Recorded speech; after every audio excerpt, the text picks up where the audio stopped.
Marco Belinelli, the former Hawk who has agreed to a buyout with Atlanta, will reportedly sign with the Philadelphia 76ers after he clears waivers. That from Shams Charania of Yahoo Sports. Belinelli has a ton of playoff experience, won a ring 4 years ago with the San Antonio Spurs. He shot 42% from three during that run.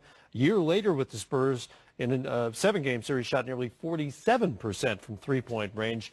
And he can do more than just shoot, but that's primarily what he's going to be out there to do with the Philadelphia 76ers. Join J.J. Redick, or maybe serve as another guy coming off the bench who can space the floor for them. Well, they need shooting. And so when you have a guy like Belinelli, he can come in there, he can play with J.J. Redick, or he can spell J.J. Redick. And he'll create more space for guys like Simmons and Embiid, and they need that space, especially in playoff basketball when the game slows down. And you talk about half-court execution. Your execution gets better in the half-court when you have guys that can make shots around your stars, because now you can't double or send 2 or 3 guys at Embiid if Belinelli's hit 2 or 3 threes in that quarter. So I think it's a good pickup, and also it's a good pickup for the future. J.J. Redick was only on a 1-year deal. If Belinelli plays well, maybe he replaces J.J. Redick. I just say bravo, Bellinelli. Because, I see.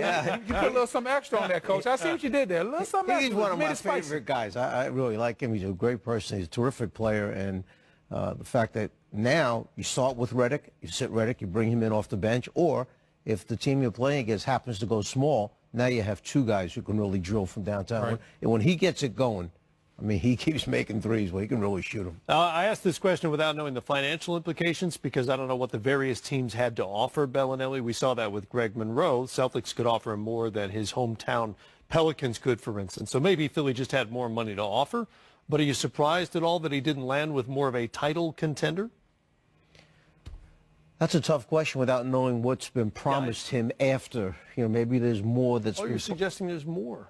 There could be. We don't know that. Well, if I'm his agent, that's what I'd be trying to put Belinelli in the best position to be on a playoff team, but a playoff team that wants to sign him long term. And I think that's a good spot for him in Philadelphia. If you're talking about Golden State, they might want him as a 1-year rental, but they might not want him, or they might have some salary cap implications where they can't keep him beyond that. So I think it's a good move for him from a basketball standpoint, and financially, if he plays well, he can get a lot of money.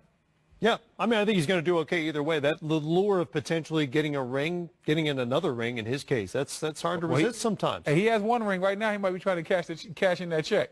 You can't cash those rings in, Matt. Let's think about this. If the Joe Johnson rumor is true that he's going to Houston, right, that takes them kind of out of the mix for him to help them. So how many places could he go that he thinks he has a chance to win a ring? Golden State would be one. Golden State would be one for certain. Boston, I don't know if they were in on Belinelli or interested. I would have to think they would have. I thought OKC would have been a good fit. OKC would have been a great fit. What about Cleveland? Has 2 spots. Cleveland would have been a good fit. Yeah. They love 3-point shooters.